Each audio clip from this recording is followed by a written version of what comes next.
Let's begin in Delta State. With more reactions that have trailed the killing of troops of the 181 Amphibious Battalion of the Nigerian Army who were on a peaceful mission in Okoma, Delta State.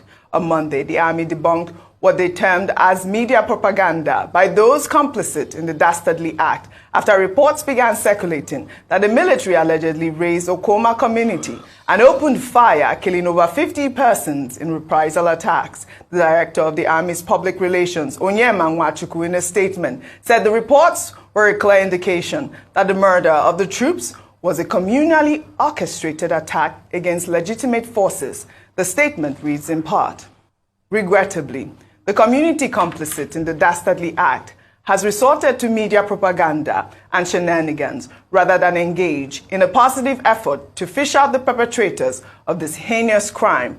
This again is a clear indication that the murder of the troops was a communally orchestrated attack against legitimate forces.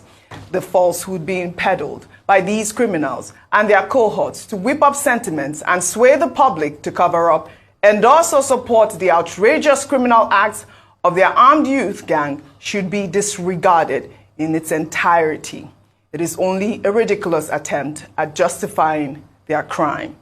Well, in the meantime, a video of reported residents of Okoma community who pled anonymity as they narrated their ordeal with the military has gone viral on social media. They spoke to Delta State Broadcast Television. On the 14th of March, 2024, they at home that very day, they now saw that some military personnel, army, came to Okoma. So they now welcome them. They say they want to walk around the community. They walk around the community.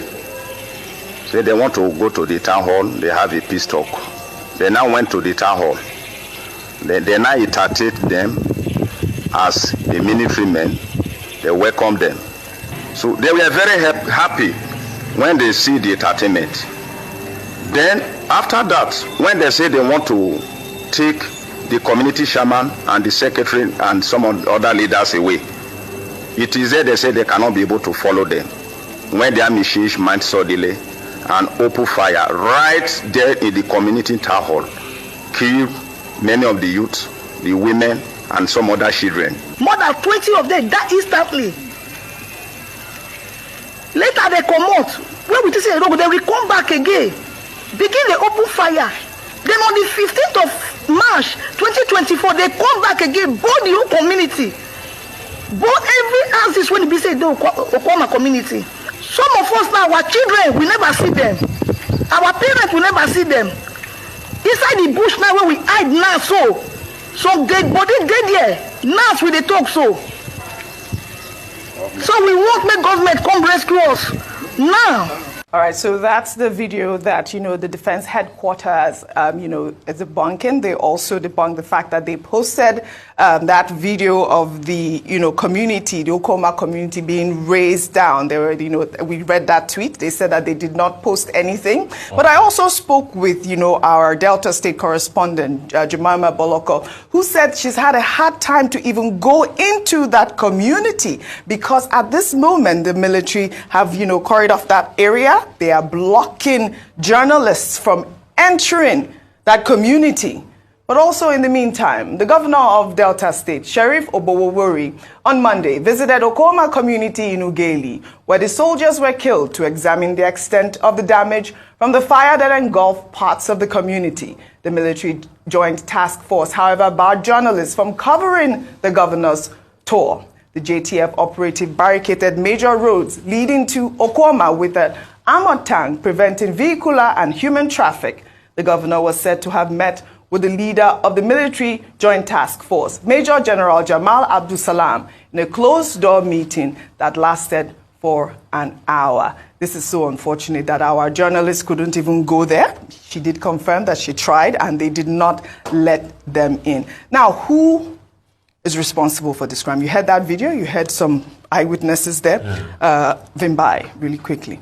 OG, I think it becomes complicated when you're not allowing journalists and media into the space, because already there's a lot of conversations happening online about which images and which videos are authentic, which ones are fake, which ones. So it's very important to allow independent media in, let people in, so that we can establish the facts and separate it from narratives that might be building on social media. Absolutely. And I love the fact also that, you know, the fact that they've even brought out the images of these officers, if you can pull up those images, may their souls rest in peace. There are about 17 of them that, you know, Defense Headquarters put out in their tweet.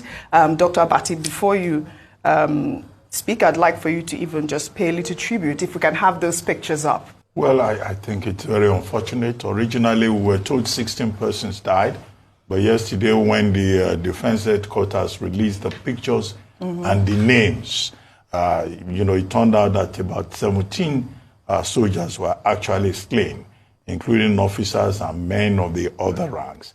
These are men, you know, who were serving their country, and then they had to fall, you know, because they were attacked by the same persons they were supposed to, you know, protect. There have been many sides to the narrative, but there can be no justification for people, you know, killing their own soldiers. We have cited the case of Americans who respect the Marines so much because they respect the value of what they do. There are persons who have said, oh, Nigerian soldiers are corrupt, Nigerian soldiers get involved in things that they should not get involved, but then that's no justification for them to be slaughtered in the manner in which this happened in Okwama community. We hope that apart from publishing the names and the pictures, the Defense Headquarters, the Nigerian Army, has taken the necessary steps to first inform their families, and that, you know, every step will be taken to provide the support that their families will need.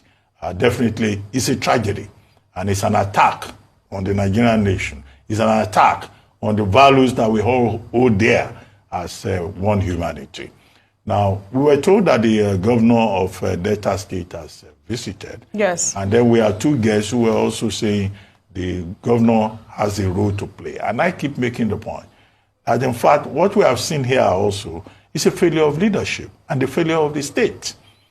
Because the conflict between Okwama and Okoloba community is not something that happened overnight. No, it's not new. It has been there. They have been fighting over land. What did the governor do? Now that, you know, the crisis has hit the roof, now the governor is going there on a tour. This is not about a tour. The main challenge in Delta State is how to find lasting peace from Ojinika's village to the end of the Focados River to ensure that everybody can live in peace. And now we're told that journalists were not allowed to cover the visit of the governor. No, that is wrong. Journalists, the military may say, well, this is a crime scene. In fact, the whole of Nigeria itself is a crime scene. So it is wrong to disallow journalists from doing their job. Even in Afghanistan, journalists are covering the war. As tough as the situation is in Gaza, journalists are allowed to do their work, because journalists defend the right of societies and communities to know. The right to know is a fundamental universal human right. Article 19 of the 1949 Universal Declaration of Human Rights says that, you know, every human being shall have the freedom of access to information and the right to impart knowledge and disseminate information. Section 39 of the Nigerian Constitution, 1999, opposed the same principle. Section 22 of the same 1999 Constitution says that it is the responsibility of the media to hold the government accountable to the people. And in this particular instance, questions have been raised. And it is by journalists going to the scene and reporting every little detail of it that the propaganda that the military is complaining about, or the rumor mongering that has developed around the various narratives, will not be the case, because journalists will unearth the truth and report the matter. So stopping journalists from doing their work is a no-no. and the military headquarters should desist from that. Absolutely.